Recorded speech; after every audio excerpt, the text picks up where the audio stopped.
आजरा येथील मृत्युंजयकार शिवाजीराव सावंत ग्रामीण रुग्णालयात मोफत डायलिसिस सेवा केंद्र, महात्मा ज्योतिराव फुले जन आरोग्य योजना व आयुष्यमान भारत प्रधानमंत्री जन आरोग्य योजनेचे लोकार्पण नामदार प्रकाश आंबेडकर यांच्या प्रमुख उपस्थितीत संपन्न झाले।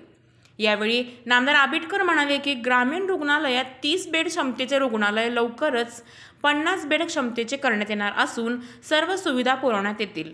नवीन डायलिसिस केंद्रांमुळे रुग्णांचा आर्थिक भार कमी होणार असून आता मोफत औषधोपचार उपलब्ध होतील। आरोग्य उपसंचालक डॉक्टर दिलीप माने यांनी सांगितले की राज्यात 449 डायलिसिस केंद्रे मंजूर असून आतापर्यंत 50 कार्यरत आहेत। आजऱ्यातील केंद्रात 5 अत्याधुनिक डायलिसिस बेड उपलब्ध करून देण्यात आले आहेत। या कार्यक्रमाला नगराध्यक्ष ज्योत्स्ना चराटे पाटील, डॉक्टर सुप्रिया देशमुख, तहसीलदार समीर माने, डॉक्टर अमोल पाटील यांच्यासह आरोग्य विभागाचे अधिकारी, डॉक्टर्स व कर्मचारी उपस्थित होते। बाळ, फ्रीजमधून श्रीखंड काढ ना। आम्ही पूर्वी घरीच बनवायचो श्रीखंड, त्याची चवच वेगळी होती। आता काय सगळं रेडीमेड।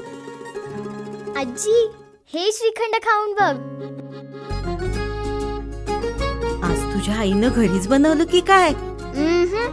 हे आहे गोकुळचं श्रीखंड, अगदी जिभेवर रेंगाळणार। जिभेवरच नाही तर मनावरही रेंगाळणार। गोकुळ श्रीखंड, मनावर रेंगाळणार।